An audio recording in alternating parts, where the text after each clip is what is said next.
Okay, it is now 6:31. I will call the meeting to order. And we will start the meeting by taking a roll call attendance. So just signal to me that you can hear me and that you're present. Ray Mead, Mead present. Andy Jefferson, Jefferson present. Fiona Coughlin. Present. All right, now I'm getting an echo. Somebody have their phone and their computer on, maybe Evan Brassard? Do I? Nope, I'm just I'm- asking if I'm you're present. here. Sorry. Mark Alamo, Present. Emery Foley, Here. and Amber Different Different. Amber's here. Okay, Yes. don't make me say that twice. All right, so the meeting's going. So the first order of business is the Follett Street cell tower. Fiona, if it's okay, I'm gonna just let you lead that discussion.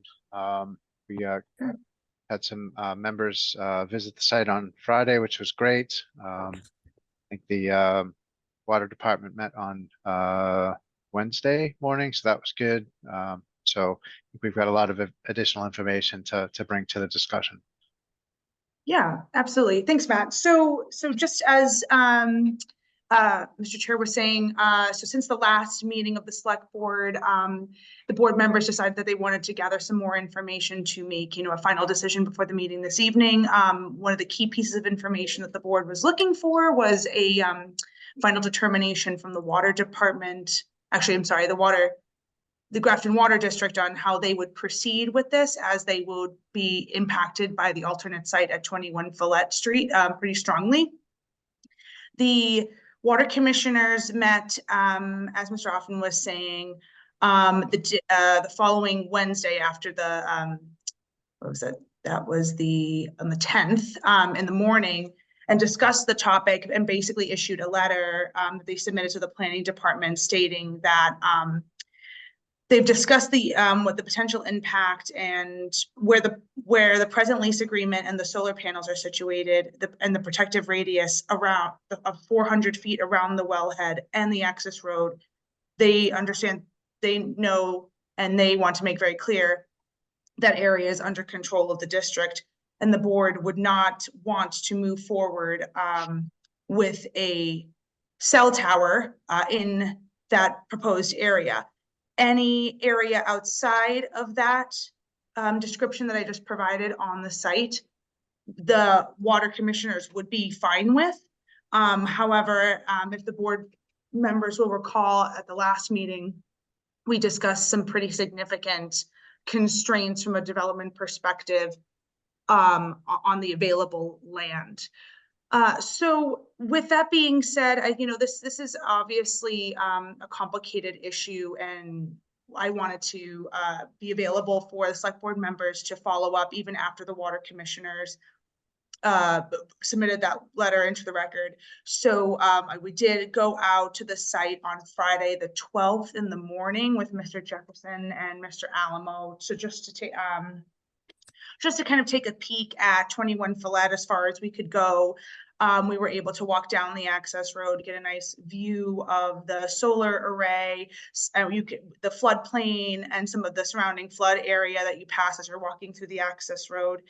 It was a little challenging to see other points. It's such a large site, and to try and get access from other areas is challenging. But we were able to kind of walk through and understand at least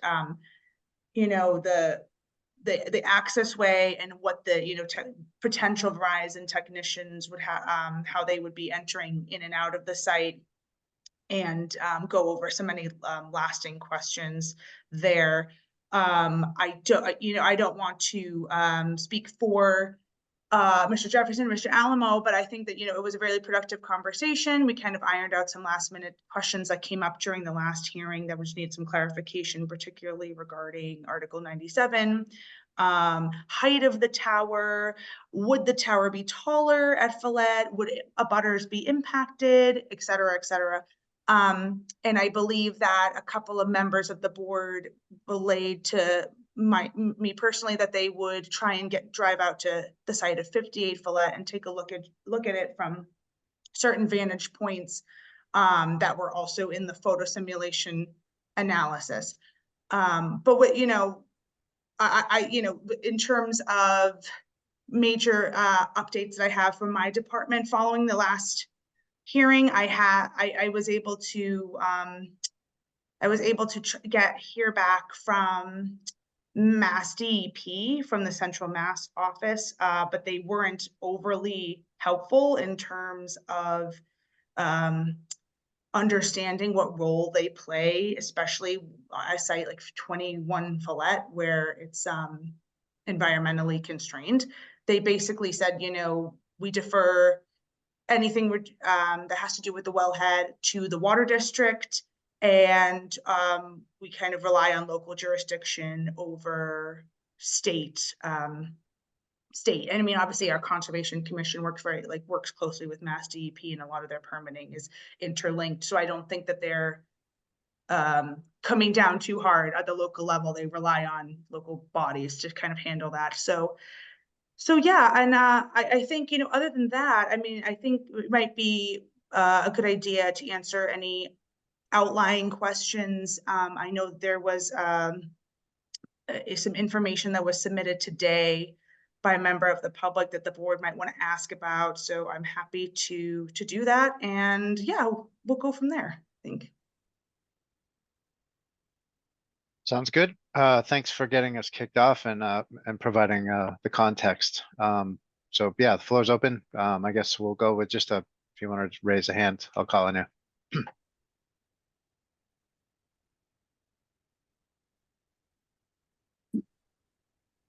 Mr. Mead? Fiona, these maps that I'm assuming you sent these maps to us? Those maps are actually submitted by a member of the planning board. Okay, so it says after all the exclusions, what's left, that little green spot is about 638 square feet and lies within the 100-foot wetland buffer zone. That's fairly close to the road and near that. It looks like it's right off that drive, that goes in there. Is that? Yeah. So when it all comes down to the bottom line, that's it. That's where it can go. So I did want to offer a point of clarification, and I know that Mr. Robbins is on, so I'm not going to speak for him, but I will say that a couple of things to bear in mind for the board is that some of the buffer layers that were added onto the map. So basically what Dave did was he took one restriction and then layered it to make it basically narrow the pool. That would be if all of the buffer requirements applied. So first and foremost, the buffer requirements in the zoning bylaw and around the wellhead that is also stated in the zoning bylaw, they're all waiverable. So I appreciate Dave providing the information to show if you did employ that, it narrows the pool. But I will say that those are all potentially waiverable. It would be challenging to probably get a waiver, but that is just something that I wanted the board to bear in mind. And I also wanted to make a point to say that after talking with the Conservation Commission, my understanding is that there's a lot of there are environmental constraints, and they would have to be overcome with a significant permitting and wetland replication process, but they're not impossible to overcome. So I do appreciate, again, Dave showing us, hey, listen, the pool gets narrowed, but some of the layers that he put on there, they're not set in stone, I guess. Yeah, but Mr. Chairman. Mr. Chairman. Mr. Mead? Yeah, so Fiona, this board doesn't issue waivers on zoning issues. So we have to go by, what these, according to what Dave put together here, there's 638 square feet where it could go, and that lies within the wetlands buffer zone. So in other words, because we can't issue waivers, and we don't know if the planning board is going to issue waivers, we really can't recommend this at all, in my opinion. So that's what I'm looking at. Thank you, Mr. Mead. Anybody else? Mr. Jefferson? Thank you. Yeah, I might be oversharing, overstating here, but in the event, we do have residents watching or that will be watching. I don't want them to, question where some of us are coming from. I don't think it's anybody's goal here to go out of their way to make anyone's lives more difficult. And I certainly can sympathize with the residents arguing against the tower at 58. I think I'm in a similar camp with Ray, where I feel like most of this discussion is moot. There are two parties involved in the situation, the town of Grafton and Verizon. And while this board and the planning board can internally discuss whether we consider 21 to be a viable spot, we're both on the same team. Verizon who is the other party in this, and they have stated unequivocally they are not interested in 21. They didn't bid on that RFP. And when we started the discussions around 58, they told us again they are not interested in 21 when we asked them if it was even possible to move that recommendation. So we can continue to debate the merits of the two sites, but Verizon's made it clear, in my mind anyways, that for them it's 58 or nothing. And they have data to back up their case as to why. Whereas we have discussions and opinions. If we say no to 58, it seems inevitable that it would be challenged in court, that there were no other viable options. And due to the strength of the Telecommunications Act, we'd probably lose. Thank you again to Fiona. As she mentioned, she did take a few of us on the site tour. I think Mr. Alamo did a little more and I both did a little more digging after the fact. And thinking about it, if we are going to continue to discuss the issue, it really, to me, seems to come down primarily to a complaint about the visual intrusion of the tower on the landscape of Lazy Hill. And to me, I think Lazy Hill is what makes this site the more viable location beyond what Verizon cites as the increase in cellular coverage over the site at 21. The hill and that densely wooded area will go a long way to hiding this tower, as we've seen from the photo sims, and if you drive around the area. Whereas 21 is primarily a much flatter parcel. There are numerous obstacles that they would have to overcome to get there. And because of the topography where it is so flat, once that tower clears the 30 to 40 foot tree line off the ground, it's going to be highly visible to everybody in the area and numerous other neighborhoods. If we're arguing about the overall visual impact of a cell tower, to me, 21 is a much more intrusive lot, and the tower has to be higher, has to be 10 feet higher as they're currently proposing it. So I will not be voting in favor of opening an RFP at 21 Follett. Thank you, Mr. Jefferson. Anybody else? Mr. Alamo, come on in. Mr. Chair. Yep. So to echo Mr. Jefferson's sentiments, it's a complicated issue. And the idea of having Fiona untangle all that as much as she possibly could with both of us this past Friday morning for an hour was extremely helpful for me. And so thank you, Fiona, just for public record. I really appreciate you going above and beyond the call of duty to dig into it. Because for the residents that may be watching, it's a tough call. It's a tough decision to make. Because I'm pretty sure, I'll just speak for myself, the civilian in me doesn't really want a cell tower on a beautiful hill with beautiful trees, or on anywhere down there, because there's just a lot of that electromagnetic energy coming from the high tension wires. But that said, my public responsibilities also require that we dig into this and try to understand as best we can and make a call on this. And it's also important for the public to know that we are just answering Fiona's question. The planning board has asked us, well, what do you think? What would you do? We are actually not voting. Fiona, the planning board is voting. And so in that context, I don't know if everybody knew that. I think it's just fair to point that out.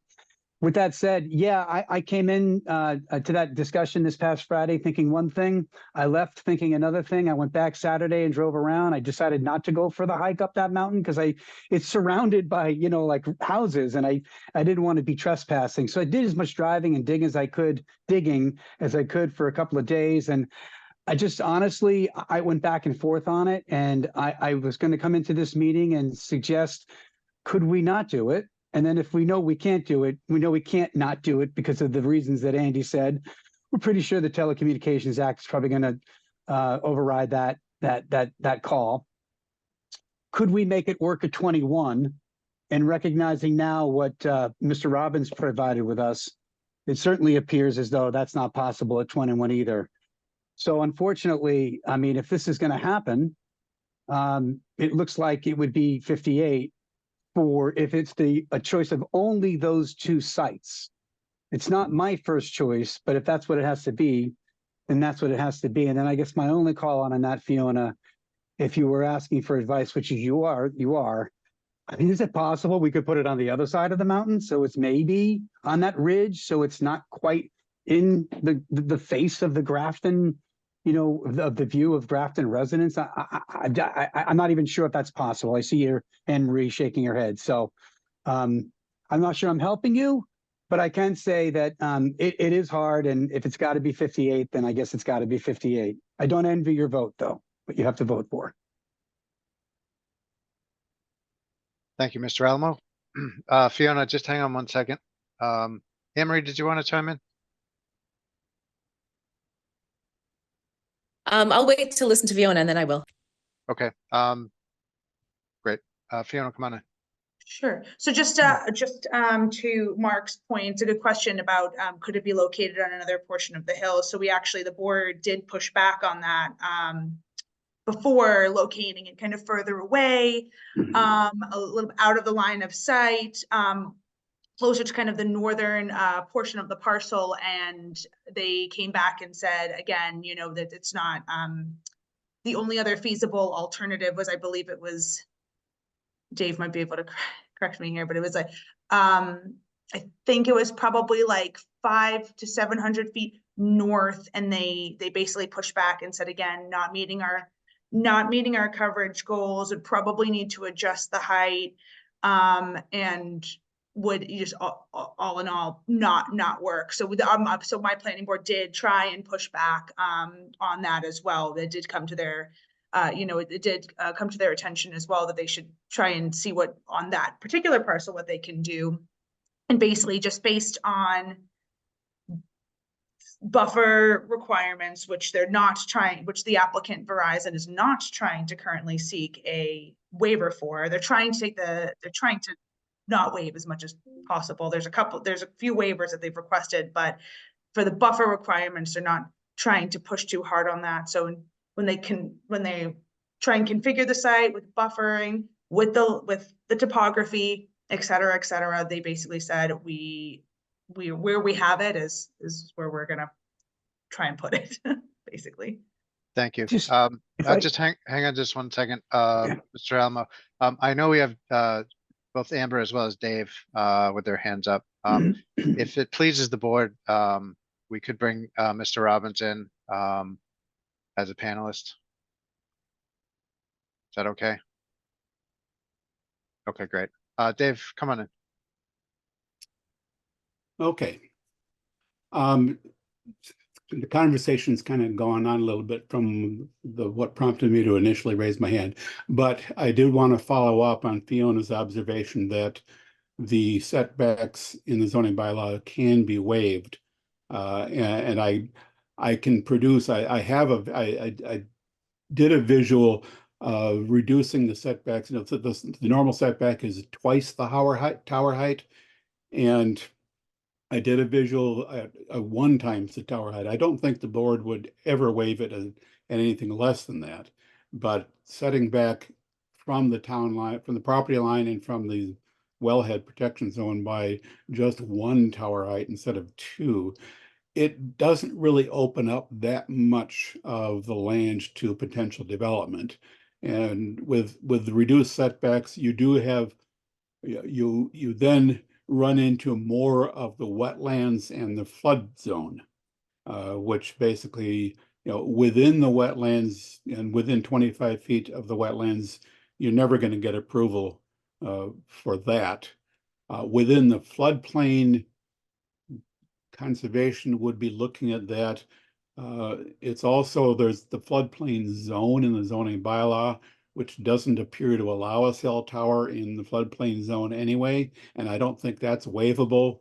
Kind of depends a little bit upon some interpretations of odd points in the bylaw. But anyway, to keep it from becoming a long story, the short answer is, if the planning board was willing, if an applicant could convince the planning board to reduce some of the setback requirements, it doesn't help very much in terms of the viability of this site as a location for a cell tower, whether it's Verizon or anybody else looking. And when you're looking at it, offering up an RFP, you'd be looking at making that potentially available to any company that might want to bring in a cell tower. So even looking at reduced setbacks, looking at reduced tower heights, it doesn't really open up that much of the property as a potential location for a cell tower. We could explore a lot of the details a lot further if we really wanted to. But the first obstacle would be, as Fiona said, the applicant would have to convince the board to reduce the setback requirements, which in itself is going to be a kind of a tough call for the board. It requires 4 out of 5 board members to approve that. All right, Dave, we're getting into the weeds just a little bit. Yeah, I don't want to get too far into the weeds. I go So off a lot thanks. farther into the weeds if you wanted to, but that's Nope. not what you want to do here. I don't think we're quite there just yet. So thank you very much. Fiona, you had your hand up? That was from before, sorry. Okay, no worries. Okay, Emery? Yeah, thanks, Matt. Can you guys hear me? Yes. So thank you, Fiona, for clarifying on all those buffer requirements, because when I saw that schematic today, it seemed, obviously I hadn't seen that in any of the planning board meetings leading up to this with all the Verizon input, and I've been to a lot of those. But I just have a question that maybe is more for Fiona and or Evan, just like backing this way back. Why have we decided not to hold Sutton to the agreement relative to the open space in that parcel? I know when I first got on the board, I brought this up and was told that, it's a no-brainer in terms of us being able to hold that property in open space. And now I don't know what happened over the last 6 months. I don't know if it's just an appetite on the town's part or on council's part, or if there's something else there.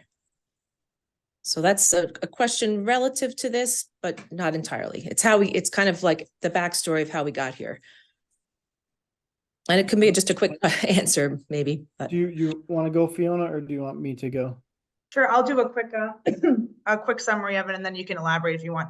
So, no, Emery, it's a good question. At the time, so the understanding was that basically Sutton's planning board had the right to do it. It was totally legal for them to put it in their special permit, and their council confirmed that, because I know the planner, Joe Layden and Ginny, they both at the time went to those meetings and basically fought it tooth and nail to no avail, obviously. So I think that so what ended up happening was that it was kind of a very strange call, but the way that the ownership of the subdivision and the conservation restriction and basically the jurisdiction of that area allowed, and Evan, you can probably correct me if I'm wrong, allowed the property owner to legally go ahead and exercise this avenue with confirmation from Sutton's council, and our council was looped in from the jump and basically had no, we had no other ability to fight back on it, really. We just we were kind of stuck with it, unfortunately. Which isn't totally helpful, but that is my understanding of how we got to where we are. Yeah, so just to elaborate a little bit, when Grafton first was looking to fight the Sutton issue, we were told we didn't have standing. And then upon further review of this whole Sutton LLC, for some reason, and this goes back a number of years, when Sutton LLC used that portion of Grafton to satisfy the town of Sutton's requirements, they were supposed to, in the original agreement, put a conservation restriction or make it a donation into a conservation, status. That never happened, and no one in Grafton held them to do that. And so then Sutton LLC went back to the Sutton Planning Board and was released of their obligation for that conservation restriction in the town of Grafton, right? None of it makes any sense. I don't understand how any of this is not a normal process for any of us. But essentially what happened is Sutton said, yeah, that's fine, and changed their decision to allow Sutton LLC to do whatever they want with the town of the land in the town of Grafton. And since the town of Grafton never held Sutton LLC's feet to the fire to put this into a conservation restriction, we find ourselves in a situation where we don't really have a case because we don't have standing to argue against the town of Sutton's decision. We can't go back and make them put that into the conservation restriction because it's not a decision that the town of Grafton made. And really it appears that the town of Grafton bears some responsibility in how we got to where we are today, because we did not force them or force their hand or record it or however we were going to do this at the time to make sure that that land was locked up and therefore non-developable. Thanks. I just want to ask that we try to keep all the rest of the conversation highly relevant to the decision we have to make tonight. Seems like a bit of a side issue. Um, Go ahead, Emery. I don't believe it's a side issue at all. It's in fact why we're here, and I'm not sure that everyone on the board understands that. So I just wanted to make sure that folks knew that land was meant to be open, conservation, etc. So I don't think that was a side issue, just my opinion. Mr. Mead. Mr. Chair, my comments will be very relative. I move that the board take no action on this matter. Well, Mr. Mead, I think the planning board is asking for us to take a vote and either to pursue or not pursue. If your motion is to not pursue, then I'll take that. That would be exactly the same. I move that the board not pursue this. All right. I have a motion. Do I have a second? Second. I have a motion and a second. Any discussion? Mr. Foley, Ms. Foley, sorry. So in not pursuing, you're basically saying that we're moving that the board vote to not support the RFP at 21 Flat Street. Is that correct? That's how I understand it, yes. I just want to make a couple of comments. For me, it doesn't seem like it is at issue whether Grafton has a responsibility and a legal requirement to provide a location. So there's going to be a cell tower somewhere in Grafton. My understanding of the coverage maps and how those surveys were done and all that is that if we were to put this on 21, even if we could manage through all of the conservation restrictions and all of the other things, Verizon would then need to get the coverage that they need, deploy another cell tower in Millbury. And so now we're not talking one cell tower, we're talking two cell towers.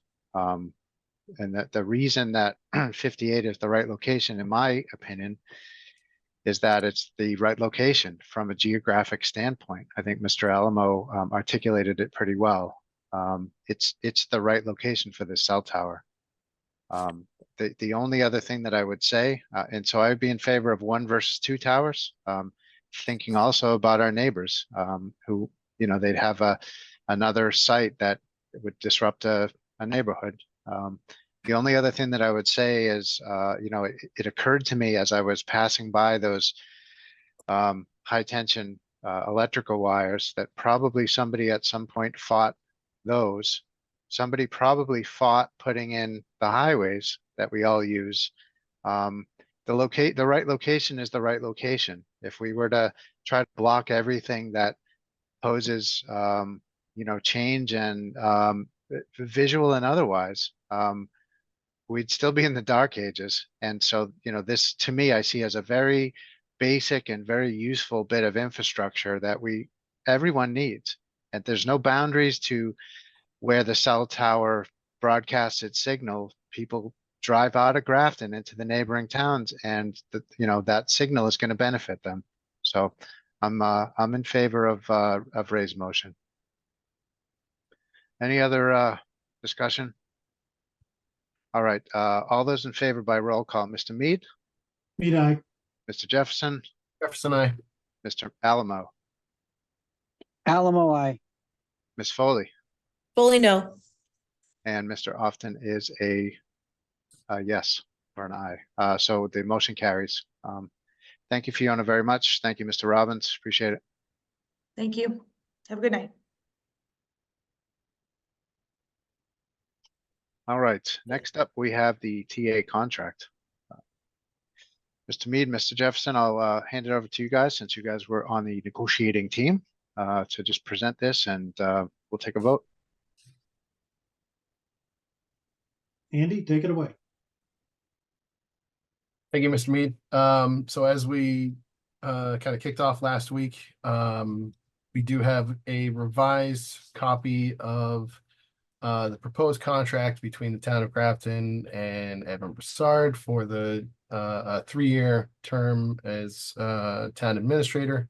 It was sent to the board after our last meeting, so I think everybody should have had a chance to review it at this point. It did flag 2 minor typos that really have nothing to do with the integrity of the contract itself with Evan earlier today. But let's open it up to any questions.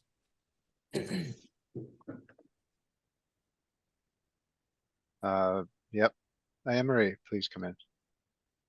Just 2 questions. So just on the dates, this goes into effect February, the February date or May 1st? So that's always confusing to Yeah, it's a debate. Because of when I was hired, it says March. right. Realistically, it's actually May by the Okay. time everything takes effect, but Okay, it's kind of a carryover for how they did it the first contract, and it's just too much of a hassle to change it now, so we'll just leave it how it is. okay, understood. And then the other question I have, just on the car, I don't have it pulled up. It was like section XA. Just to clarify for me, this isn't, I'm not calling out anything, but relative to, make any retirement plan contribution associated with the value. I don't know if you just quickly explain that. Do you know where I am?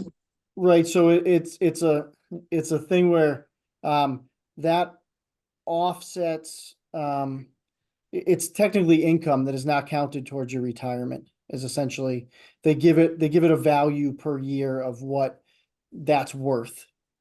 Okay, And so, that can impact negatively your pension.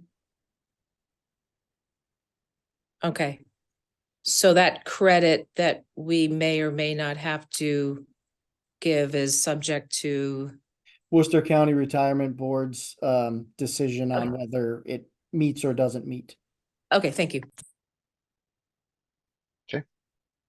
Any other discussion? Going once. Twice. Mr. Chair, Ms. Foley, come on in. I move the board vote to approve and sign the town administrator's contract as presented. Second, I have a motion and a second. Any discussion? Barring none, Just all one is- comment, Mr. Yes, Chairman, just one quick course. comment. Yeah, I have, as everybody knows, I'm relatively new to this. But I found our town administrator to be accessible and available to me and helping guide me through a lot of different things. And it's been particularly helpful in engaging with the town as far as I can see. I'm in support of this contract, of course, but also I see this as the next level for you, Mr. Broussard, to, take another step up in terms of engagement and, with our community and serving our town, which I know you do well, and I know you'll do even better. And my only thought would be to add one comment, and that is when we hear things like really good feedback about the snow plowing, where that one resident was super delighted by the service that she received from the town, and she expressed that in no uncertain terms. That comes down to an individual that does that really, really well. It also can come down to some coaching and culture. And this is the part, Evan, where I'd say, if you can continue to drive, a really good culture of, customer engagement, helping people to understand how important it is to serve the town, and obviously not just that culture, but coach people into that. I think these next few years, offer an opportunity for you to do that. And I'm certainly hopeful that you'll continue to do that. And I do, again, think you're very deserving of this. All right. Thank you, Mark. Any other comments? Okay, I'll just go quickly. Yeah, Evan, I think you have brought everything that I was hoping that you would bring to Grafton. We have a lot more fiscal transparency with ClearGov. I mean, we, for a period of time, short period of time, had a visual budget online, but it just wasn't maintained and was kind of difficult to navigate. And ClearGov is it's so transparent and so easy to use to click through and see exactly where your tax dollars go. That's just a terrific thing. You've brought financial policies have been updated under your tenure. In fact, most of our board policies have been. That customer service culture has been brought into the municipal center, and I do really appreciate that. I've gotten a lot of really positive feedback about people's user experience and kind of interactions in the municipal center across multiple departments. So I really appreciate that. Yeah, so I just see if kind of knocking it out of the park. I really appreciate it. The only other thing that I did want to mention was that in terms of the numbers, the way that I thought about this contract, and I thought that this was really important, is to consider our town administrator's contract in view of other similar towns and what the market rate is for town administrators. I felt like it was very important for a town administrator who's on a second contract, who's performing well, who's gotten good positive performance reviews, to be competitive in the market with other towns that are like us. So that's how I thought about the actual numbers when it came to compensation. So if there are no other comments, I will ask for a roll call vote. Mr. Mead, Mead, aye. Mr. Jefferson, Jefferson, aye. Mr. Alamo, Alamo, aye. Ms. Foley, Foley, aye. and often I. The motion carries unanimously. Thank you so much, everybody. And kudos to the negotiating team. I know it's particularly Mr. Jefferson, it was kind of your first time through, so I appreciate your work on that. Mr. Chair, Yes, Mr. I'll just Brass. say something for just 1 quick minute. I just want to thank everyone on the board for the opportunity to continue to serve the residents of Grafton. It was a little bit of a steep learning curve right there at the beginning. But I think, we've done some good work here as a team, and I think we'll continue to do good work. And I'm just thrilled to be given the opportunity to continue to do that for the next 3 years. So thank you very much, everyone. Fabulous. With that, our business concludes, and I will entertain a motion to adjourn. So moved. Second, A motion and a second. Mr. Mead, Mead eye. Jefferson, Jefferson, I. Alamo, Alamo, I. Foley, Foley, aye. and off tonight. We're adjourned.